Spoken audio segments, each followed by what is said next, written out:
pementasan wayang, baik wayang kulit, wayang purwa maupun wayang orang, di khususnya Jawa, itu dikenal ada Punokawan yang terdiri dari 4 personil, yaitu Semar sebagai orang tuanya, Gareng anak pertama, Petruk anak kedua, Bagong anak ketiga.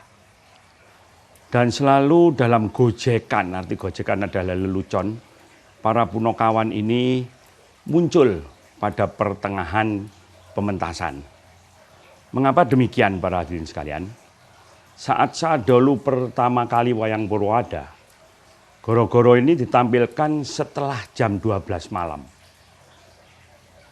Artinya apa?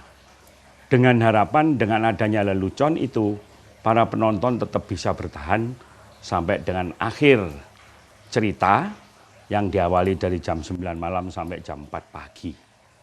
Nah, para pemirsa yang budiman, goro-goro itu sendiri setelah dia muncul, pasti diawali dengan munculnya Gareng yang bentuknya seperti ini. Nah, ini Gareng, ini anak pertamanya Semar, tangannya cengkrong, namun sangat pandai.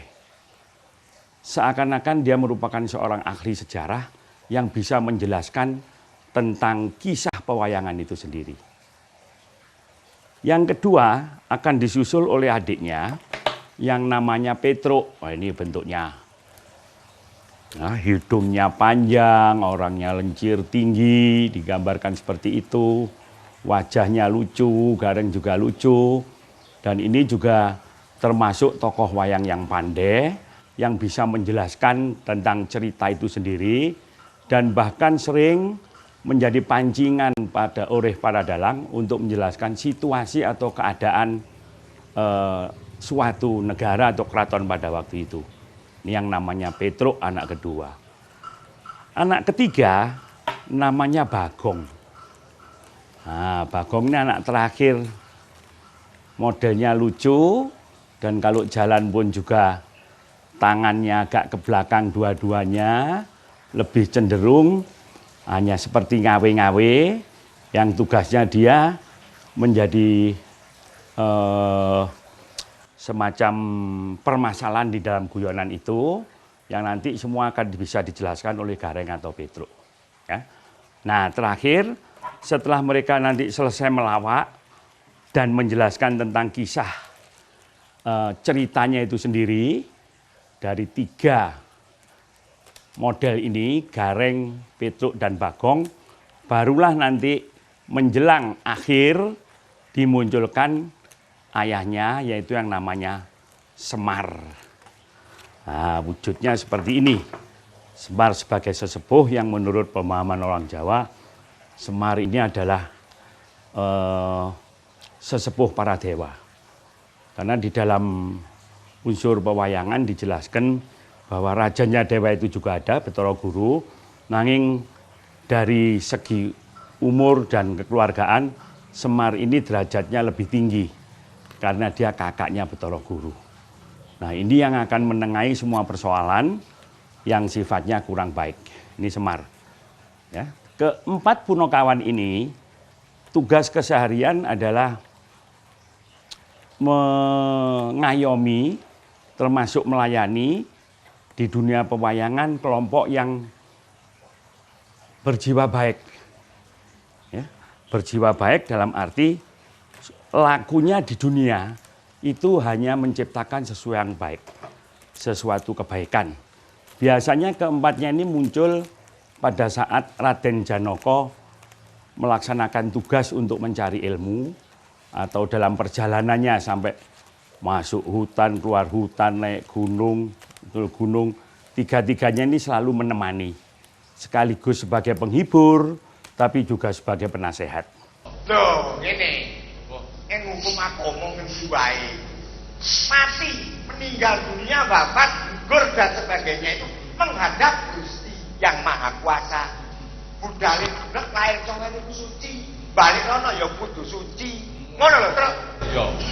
Yang kowe piye, Gong? Yang apa mati iblis? Yang iblis itu aku ben seger ngono kuwi.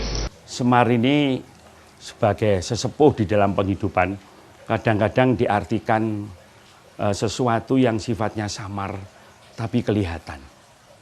Samar tapi ada. Ya, jadi ibaratnya kalau kita bicara tentang pencipta alam, kita juga tidak bisa visualnya kayak apa sih.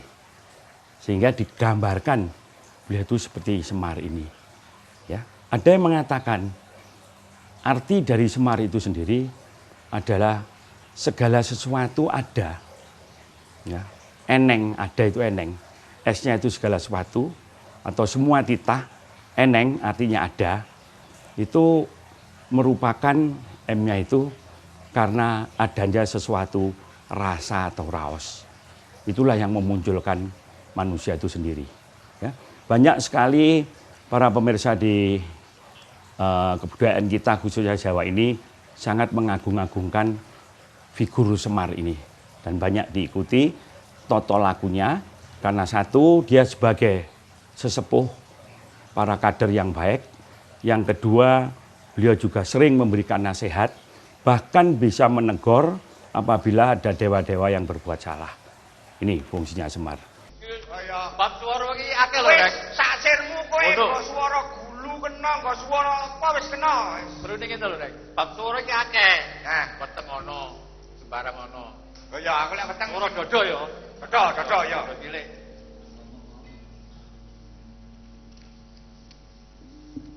Sugeng dalu, geng. Kok geng ta? Iki ta, iki kanggo cara sing apik kok. Para sesepuh lan sepuh, para sepuh lan para pini sepuh, pret. Lho, ngoten lho, jalane enak kono. Yes, kono. Wis manut to, manut to. Ing dalu menika padha sami sampun rawuh lenggahe kursi ingkang boten empuk-empuk. Kuwi Wis ngono ta? wis ngono tok. Ya kuwi. Ya manut kowe iki tatanan kowe sing oleh kaya Lah ya kuwi sing apik. Lah ora umum kok. Enggak seru. Kowe Ya ora iso adus dhewe. Ora iso adus dhewe. Adus dhewe bubar. Iya. Oh bubar. Oh ya nek Iya. terus wis kowe lek kaya ngono, apa wong mati itu diremne lek gak berem sing gawe kapas sing gawe sembarang. Gon bolong-bolongan iki. Balokne pira kabeh kuwi? Heeh. Contone. 1 loro. Terus. 3. Heeh. 4 5 6. 7 terus. Terus. Liyane. 8. Terus liyane. Muni ya. Aku bolonge lek kate pipi. Nah, kembali kepada goro-goro itu sendiri, diartikan goro-goro adalah sesuatu yang membuat keramaian, ibaratnya sebuah masalah.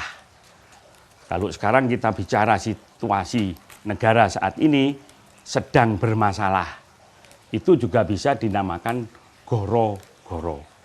Nah, masalah yang ditampilkan oleh khususnya ketiga Punokawan ini, itu adalah sifatnya lebih cenderung ke gojekan, ke lelucon, tetapi juga sekaligus bisa memberikan petunjuk-petunjuk kepada para penonton bagaimana berbuat baik.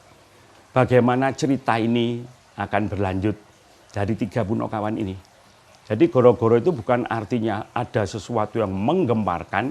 Kalau toh pun dibilang menggemparkan itu adalah untuk membuat penonton senang.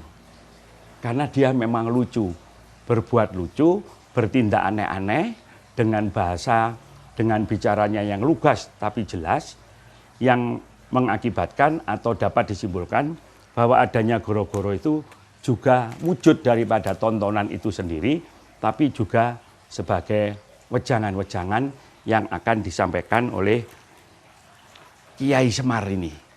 Ya, karena pada akhir kisah nanti setelah ceritanya selesai, lelucon-leluconnya selesai dengan tembang-tembang Jawa, dengan petunjuk-petunjuk mengenai kehidupan, khususnya bagaimana berbuat kebaikan. Ini bisa mengingatkan ya yang dimong kebaikan itu sendiri, termasuk juga para dewa kalau berbuat salah mereka itu bisa mengklaim. Ya. Lebih khusus lagi kalau di Indonesia khususnya bagi orang Jawa, Punokawan ini merupakan wakil daripada rakyat jelata. Jadi wong cilik artinya. Karena beliau-beliau ini bisa menggugat. Ya, walaupun acaranya lelucon, tapi ucapan-ucapannya bisa merupakan gugatan-gugatan, menjelaskan keadaan kepada pemerintah, kepada situasi yang terjadi, termasuk keadaan saat ini, dan juga kadang-kadang kalau dalangnya itu pinter, ya melalui mereka inilah bisa gojekan, bisa guyonan dengan mensitir dan lain sebagainya. Bahkan bisa menjadi corong bagi kerajaan atau pemerintah untuk menjelaskan apa saja yang perlu dijelaskan supaya masyarakat banyak lebih jelas. Ya Allah wong iki rek. Aku lho lek nyanyi ditabui bingung. Wis ya aja tabuhi kok tak tukon rokok ya. Aku tak nyanyi dhewe. Bawa buntute sing akeh bulune ya dikoyak ser atu penake. Yo. Bagi para pemirsa yang budiman, saya harapkan juga lebih banyak mengerti lagi tentang dunia pewayangan, khususnya yang dihayati oleh Kiai Semar ini. Ya, karena dalam pelajaran apapun juga, Kiai Semar ini pasti akan ditampilkan karena dari beliaulah sebagai pengayom keluarga Pandawa, yaitu para pihak kanan yang selalu berbuat baik. Kalau ada kekeliruan, Kiai Semar ini yang akan menegur. Bahkan Jawa pun kalau salah, Kiai Semar ini bisa langsung ke kerajaan para dewa untuk menegur perbuatan dia. Karena bagaimanapun kehidupan ini tidak pernah lepas daripada sesuatu yang jahat dan sesuatu yang baik. Lah keempat Punokawan ini atau wakil daripada rakyat jelata ini yang selalu mengingatkan dengan gamblang kepada para pemirsa, kepada para penonton bahwa situasi itu yang jahat bagaimana, yang baik bagaimana. Jadi inti dari cerita kalau mereka tampil, satu guyoke, mergo isina guyonan gojekan, kedua banyak petuah-petuah, petunjuk-petunjuk yang disampaikan oleh keempat Punokawan ini. Iso akeh sing iso. Coba saiki.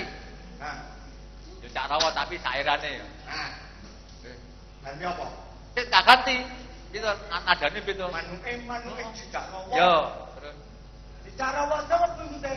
Terus? Buntute sing akeh bulune yang digoyak ser atu enake. tak ganti saiki. Manuke manuk perenjak udar kowe. Ayo. Yo coba. Manuk berenjak, Yo. enjak ke pundak. Yo pundak. Ayo. Ana prawan longgo roke rada cekak. Yo, terus. Bareng weruh manuk pundangan. Ah. Bicara teko. Lho, pikiranmu aja rusuh. Piye coba? Manuk nek burungan to? Heeh. Manuk kutut. Yo. Tembak kene kuwi. Heeh. Lho, manuk iki justru takdirane luwih apik saka kowe. Oh. Lek kowe rada cekak mbok pendelingi, tapi manukku isi dangan. Oh, gak diwas ngerteni iki manuk kutut. Tak kira Barangkali juga perlu kita ketengahkan bahwa tidak semua orang Jawa khususnya yang mengerti, yang mengenal tentang dunia pewayangan itu mempunyai pemahaman yang sama. Ya, ini tidak bisa dipaksakan tentang pemahaman ini karena beberapa kelompok orang Jawa ada yang di dalam paguyubannya menganut ilmunya Kiai Semar. Nah, yang secara umum dalam goro-goro tidak bisa ditampilkan hanya salah satu tokoh. Keempat-empatnya ini selalu muncul bersamaan. Di dalam wayang Purwo tidak bisa diselai. Namun tidak berarti, ya, ini saudara-saudara juga perlu tahu, bahwa mungkin di daerah Jawa Barat ada yang tidak mengenal Semar Gareng Petruk Bagong ini. Tapi ada pelawak-pelawaknya yang muncul dengan nama yang berbeda. Misalnya wayang golek seperti di Cirebon, itu yang melawak itu juga ada. Bahkan cenderung wajah Petruk, wajah Gareng Bagong itu modelnya seperti ini, hanya cara memainkannya agak berbeda karena mereka berbentuk golekan. Ya. Secara umum dalam filosofi ajaran Jawa, keempat-empatnya mempunyai karakter yang sama. Keempat-empatnya punya karakter yang sama.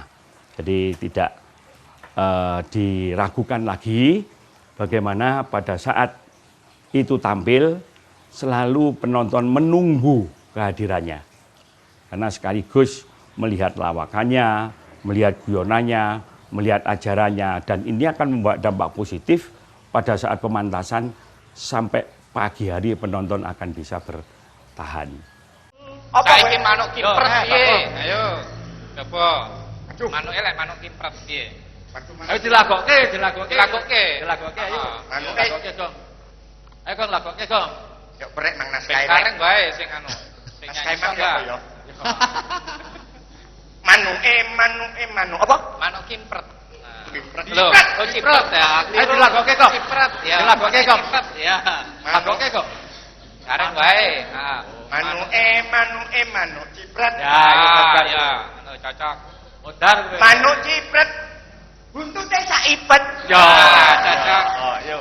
Enek rondo lungguh praene bungset. Ya. Bareng meruk manukku mengker. Wah. Ora karo-karuan. Yang apa? Piye? Mengkeret. Rondaku bukannya ndelok apa sembarang terus asosiamu aja elek. Lho nyang apa kok? Manuk iki duwe perasaan nek wis diingu. Terus Petuk ana wong susah. Dek iku mengkeret ya malah manukmu susah. ngono kuwi. Manukmu ngono kuwi. Manukku jan mbok. Di dalam kisah-kisah wayang yang lain, kalau saudara-saudara kemudian kok selalu muncul goro-goro 4 Punokawan ini, minimum saudara sudah tahu. Wah, kapan goro-goronya keluar? Nah, berarti kapan dagelannya akan muncul. Bahwa di dalam garapan pagelaran pedalangan, baik wayang kulit, wayang orang, kadang-kadang ada bintang tamu, itu juga tidak bisa disalahkan. Dan bahkan cenderung bintang-bintang tamu itu ya ada yang dipakein gareng, dipakein petuk, nanti itu ada komunikasi dengan interaktif dengan dalangnya. Yang penting isinya adalah satu guyonan untuk supaya penonton lebih senang melihat wayang itu sendiri. Yang kedua tentang ceritanya itu sendiri disampaikan oleh para Punokawan ini. Dan yang ketiga adalah petunjuk-petunjuk tentang kebaikan, tentang hidup yang baik. Dan fungsi lain keempatnya adalah bisa menegur para pimpinannya, para majikan yang diasuhnya, yaitu para Pandawa, dan juga para dewa apabila melakukan kesalahan. Manuke cicak rawa, rawa buntute sing kewu. Aku lah ngomong udah catat dulu, sorry. Baleni maneh. Manuke cicak rawa. Yo. Cicak rawa, rawa buntute sing akeh bulune yen digoyang sedung.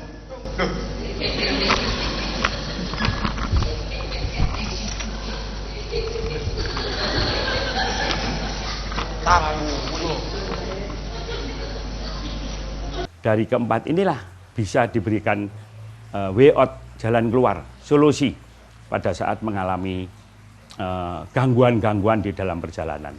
Dan bahkan pada saat-saat mengalami kesedihan pun, ketiga-tiganya ditambah dengan semarnya, mereka masih bisa bergurau untuk supaya yang Dimong atau Bendoronya atau Raden Janaka itu bisa lebih gembira lagi. Dan secara umum saudara, keempat-empatnya ini adalah momong dunia kebaikan. Untuk bagaimana mengatasi atau memberikan solusi hal-hal yang sifatnya jahat, yang mengganggu di dalam perjalanan hidup ini keseharian. Dan mudah-mudahan semangat untuk mengenal dunia pewayangan kita yang oleh UNESCO, yaitu Badan Dunia PBB, mengakui bahwa wayang yang di Indonesia itu merupakan temuan dunia. The best puppet of the world, heritage, the best of the world. Nah, ini harus dipahami sehingga tidak salah kalau para pemirsa sekarang kembali ke jati diri kita untuk mengenal budaya bangsa ini. Semoga di dalam rangka hari ulang tahun kemerdekaan yang ke-66 yang kebetulan jatuh pada bulan puasa, itu juga akan membawa dampak positif bagi perjalanan hidup kita semuanya. Yang berpuasa diberikan berkah dari Allah supaya puasanya juga berhasil sampai akhir. Bagi yang tidak menjalankan tetap juga mengenal tentang dunia adat kita di dalam pelestarian budaya. Karena di beberapa daerah, khususnya Jawa Tengah, Jawa Timur, juga Jawa Barat, bahkan Bali, wayang itu tidak akan pernah berhenti untuk dimainkan. Namun demikian saudara, kita butuh para penonton, yaitu saudara-saudara yang juga harus bangga dengan keberadaan wayang-wayang Purwo ini. Termasuk wayang yang lain, wayang golek yang berada di Jawa Barat, dan jenis wayang suluk juga ada, jenis wayang beber juga ada, dan jenis gaya Malangan apalagi juga ada. Khusus walaupun gaya Malangan mungkin tidak mengenal Semar Gareng Petruk, tapi ada juga yang dagel, yang membuat lelucon, yang ngomong tentang kebaikan itu sendiri. Lah kok aku ben lebu ben lawang itu ya ditarik. Halo, melebu blek.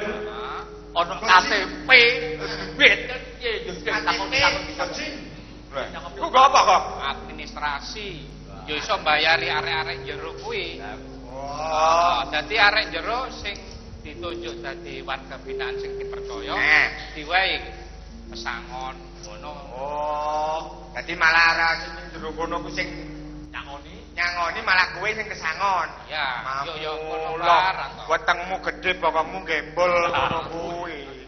Harapan kami sekali lagi, bagaimana bangsa ini kembali kepada jati diri kita untuk lebih mengenal adat istiadat budaya kita, baik melalui dunia pewayangan, baik melalui dunia lainnya yang menyebabkan kita ketemu kembali kepada jati diri, supaya perjalanan kita menuju kecapan memperoleh hari esok yang lebih indah daripada yang sekarang. Nah, pemirsa, rasanya sudah waktunya kita harus berakhir, maka para punokawan ini juga akan meninggalkan tempat. Lai-lai, uget-uget. Anak-anakku ger, ya mo, apa mo? Iki wis tinti wancine lengser. Ayo nderekke bendaramu sing wis tumindak saka kono. Ayo mo tak derekake mo, ayo mo tak derekake mo, ayo mo tak derekake.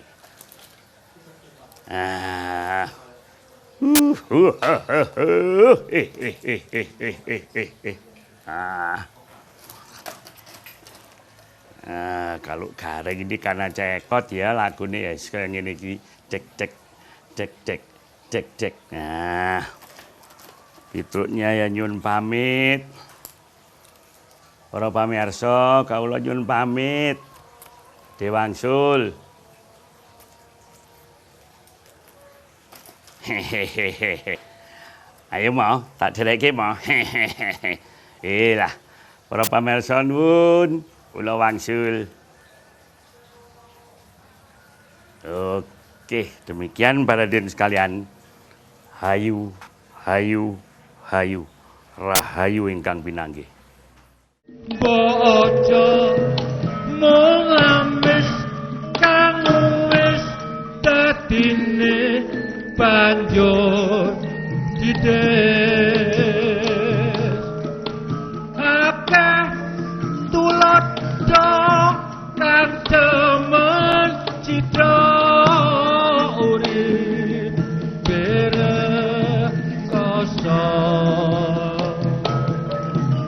pilih